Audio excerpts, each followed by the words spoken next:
Welcome to SolidScience, a podcast that is about soil. Well, it's not about soil, but about its ecology and what we can learn from it. And it's about science. Well, it's not about science, but how knowledge is produced. But it is about people. It's not about people, but about their experiences. Hi, I'm Romy, and I'm a female young researcher. And I'm Carlos, two macroecologists working in conservation ecology. Today we will talk about women in soil ecology, and we invited Franciska de Vries to talk with us about it. Today we have Franciska de Vries with us, and I would like you to shortly introduce yourself. Well, I'm Franciska de Vries. I'm a professor of Earth Surface Science at the University of Amsterdam.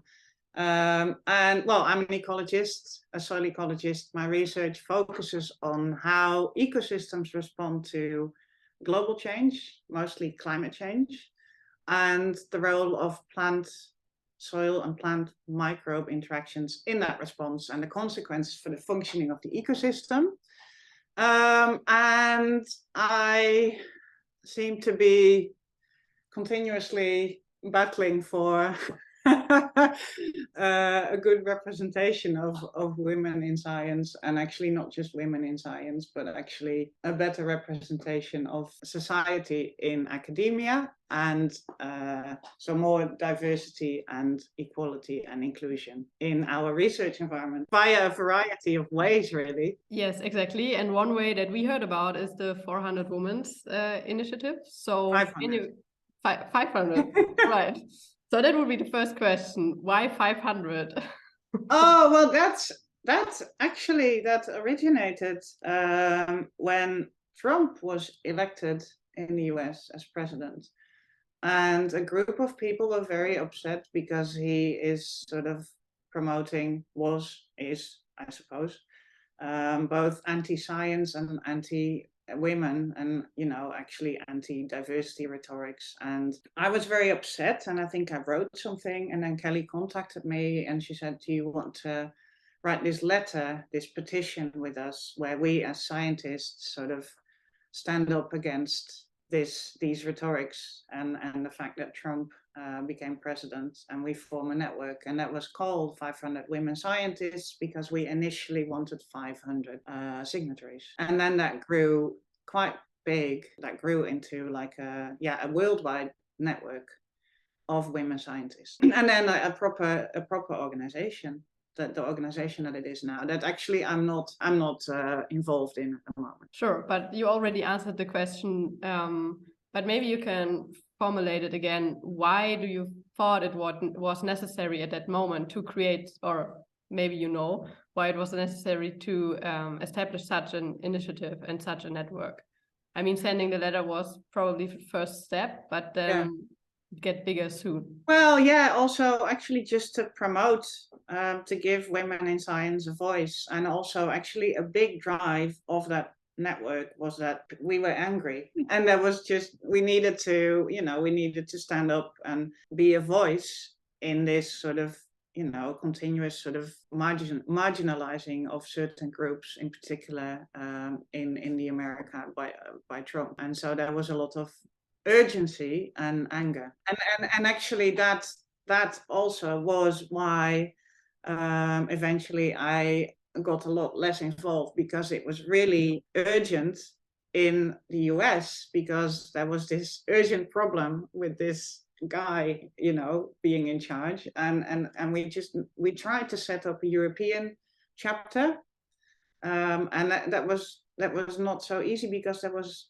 a lot less of a sense of urgency, because we did not have that sort of, almost sort of common enemy, if you see what I mean. So, and it was quite focused on the US, and so it was just a little bit less, relevant, or sort of, it was a little bit difficult to set that up here. But Franciska, it's still a global movement now, so. Sure, but that movement, and you mentioned this already, that you had maybe a lack of a common enemy, like as you phrased it, in Europe, to set it up in, let's say, in other regions. Europe is an example, but maybe the same thing applies to other regions. Let's say that is, but your movement started with a more general movement of women in science. but you specifically, as far as I can tell, you target specifically women in soil ecology. You promoted let's say a list where you maintain a list of female scientists in soil ecology that many researchers use, for example, to invite for reviews or to have a more gender balanced workshop, for example, something like this. Why did you felt that need specifically? So instead of just saying, because you said in the beginning that you were aiming for more representation of different elements of society in science.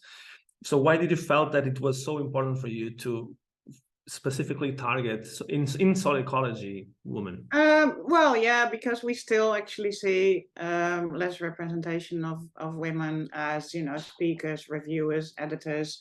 And there's actually been quite a lot of attention for this. Actually, I can't remember when I started that list, but it must have been like 5 years ago. More, probably. Yeah, more. And so that was actually just inspired by a similar list on the women in microbiology, I think. And so I just felt that that would be useful as a resource. Yeah, you know, for when people are trying to find speakers or reviewers, and just sort of those people sort of being accessible. I think that should already, yeah, make people better available and findable for these roles, so that, yeah, it takes a bit less effort, probably. And do you think it works? Like, did you saw that the list was used and that more people came as female speakers to events and found female reviewers and so on? Yeah, well, it's really hard to tell, obviously, because you can't see where those people got those names from, but I've heard from people that they use it. And actually you made me think, because I've really not updated it in a long time, because it also it takes it takes a bit of time, really. Of course, yeah. Do you see any other changes also regarding the bigger initiative, but also just that women now speak up and are more common and active? Do you see any changes that might be also driven by your activities and that just changed throughout the years that you were there? Well, I don't know. No, well, I still see a lot of things where I think, well, you know, you could have done a bit more effort.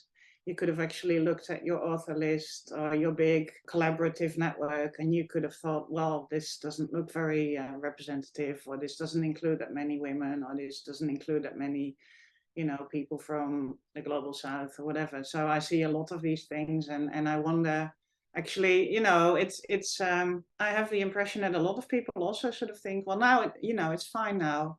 We have equal opportunities. It's all fine. And I don't think that's the case at all, actually.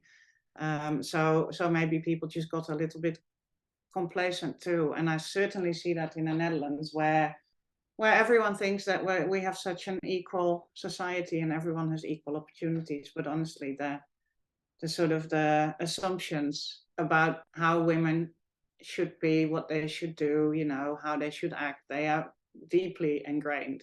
So a few years back, I was telling Homie beforehand that I saw an interview with Jon Stewart from The Daily Show, just after he left The Daily Show. And it resonated with me because he was trying to describe his attempt to hire women comedians. And he would, his first step was to tell the agency, well, you have to give me 50-50. So 50% of the candidates have to be women and 50 can be men. And he ended up, what he was describing is what he was ending up always with men comedians in the end. So even though the pool was 50-50, in the end, it was still men that were getting hired. And only after some years, he was saying that he realized that only if he got to the agency and said, I only want women, so you give me only women, was you able to hire someone, because the structure that was behind the hiring process was filtering all them out. Yeah. So I was wondering if you feel that we need these targeted approaches to be properly implemented in our fields. Yeah. Well, actually, I am just looking into the hiring process. And it's very interesting because, you know, every organization, every university has a statement on you know, we want our organization, our department, our institute to represent, you know, what society looks like. We want to attract more people from different backgrounds. We want to attract more women, and we want to retain them. And then they say that. They say it. And then what do? Are there any concrete actions in either? Well, there aren't actually where I am. There is, and you know, there are actually best practices when you want to write an advert that is actually more inclusive, has more inclusive language, that is spread beyond your own network, that there are best practices in how to, you know, how to assess people, how to value people. Like in the Netherlands, we're now going towards, you know, not only valuing publications and grant income, but clearly teaching is also a big one, and organizational roles, but also outreach and impact, you know.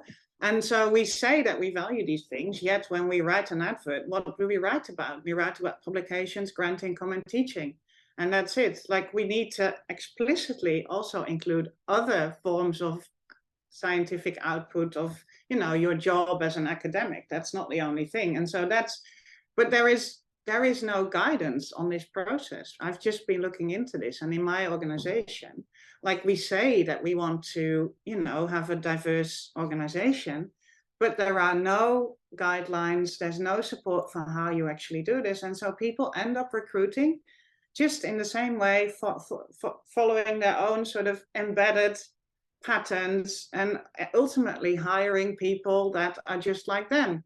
So this perpetuates, and unless we have like clear guidelines and clear, you know, things like, okay, you should have like 50% of women on your shortlist, or 100%, or whatever.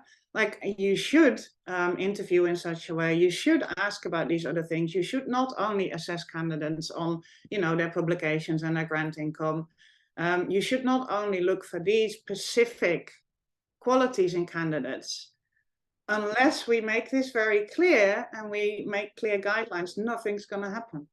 Yeah, I would say that we don't have such clear guidance. Also, we have, but what I'm wondering, Franciska, is that if we have to move beyond these guidances, because, for example, in my case, I actually think that I'm not a good person to talk about this, because my supervisor was a female that I still idolize. She's awesome, and before I came to Germany, all my institutions were women dominated, and I honestly was not properly aware of this issue before I came to Germany. And that's not because Germany is different necessarily, but was because maybe because of the guidance that you're mentioning that exists here for other topics, made me look back and see, well, yes, it was women dominated, but maybe not in the positions that they should be, or in the same with the same opportunities. Yeah. So what I'm wondering is that if you think that we have to go beyond this guidance and to have concrete actions that should be implemented everywhere. Yeah, and it's not. So you end up, you know, organizations end up stating that they want to do this, but it's just empty words, and it frustrates me. So you said there would be some best practices already. Well, I mean, you can find those. People have written about those. All you need to do is Google, you know. Okay, so they exist, and there's no specific yeah. And also, I have actually worked with an agency, and we've done like when I was recruiting for a postdoc, we did a trial of a sort of inclusive recruitment process where you think about all these things in every step, from, you know, writing the advert to where you post it, to your interview invitations and the questions you ask. So do you have an example website where you can find it, or? Yeah, well, I just actually found an article on interviewing in an inclusive way, and that's got some clear guidelines. That's not so much on the content, but more, you know, how do you, what's the schedule of the day, and you let people know in advance what they can expect, what sort of questions they're going to be asked, that they're going to be reimbursed. You say this immediately, you know, you don't wait until your applicant sends you a very embarrassed email with, can you reimburse my travel, please? That's just stuff like that.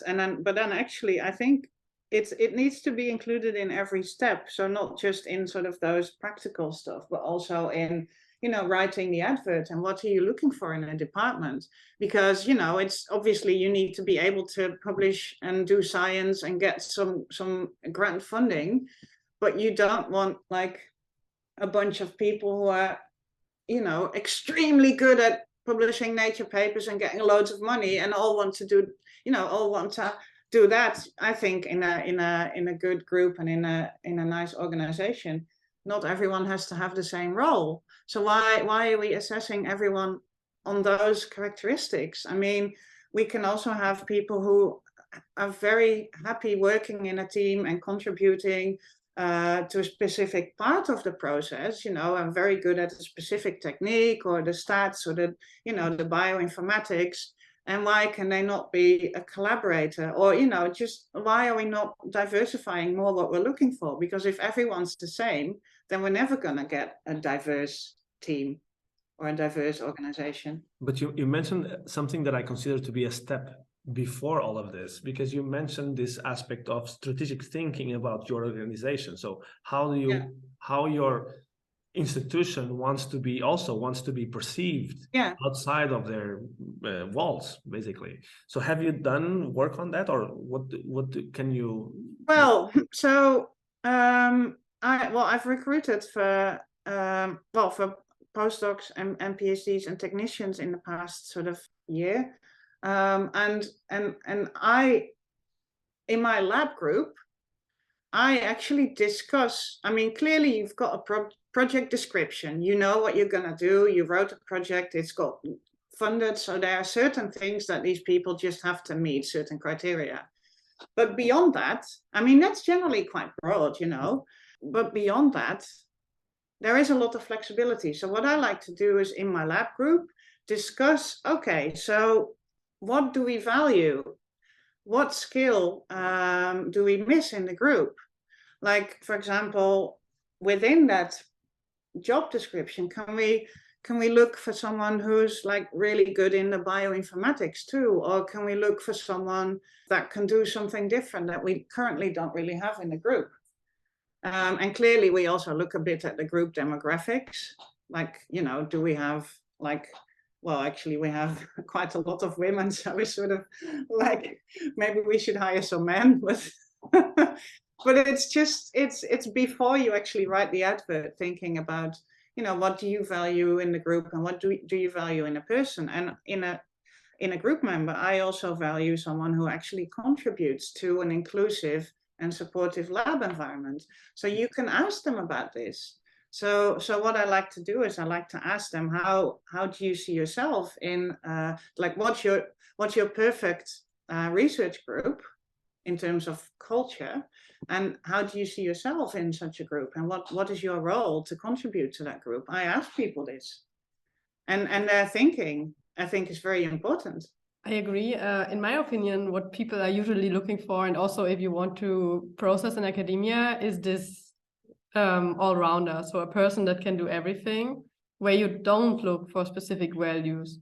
So how can that transition be made, that we are not knowing everything and can do everything, but that we specialize more within a group, of course. But then if we want to apply for a new position and they are looking for an all-rounder and we are only a specialist, how can we translate those? Well, I think that's a question of academia as a whole, really. And I think we've always selected for a narrow set of traits. Yeah, and people have to do it all, they have to be superstars. And I think that's ridiculous. I think science, and I do think it's going slowly, but I do think there is a trend going on with academia, with funding projects that are more collaborative. And so certainly in the Netherlands, there are these calls for these big collaborative projects, and there are a lot of people involved, and you really work as a team. And I think being part of such big projects is, you don't need like 20 people who have the same characteristics, right? So you can have people who are good at something and other people who are good at something else, and that's actually how you do good science. I don't have any questions left, but I would like to ask you for young female researchers in soil science, but also in other fields, what could you give them on the way? What sentences do you have for them? Well, sure.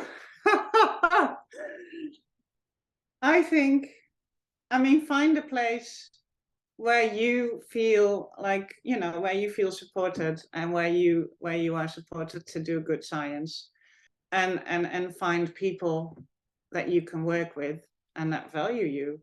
And that certainly happened to me. And I'm very, very privileged in that way. Thank you. And I hope to support many, not just women, obviously, but I hope to support many people and give that to them. I guess you are already being active is the first step and is a good symbol for others. So yeah, thanks for coming and discussing with us. Thank you, Franciska. I hope to see you soon.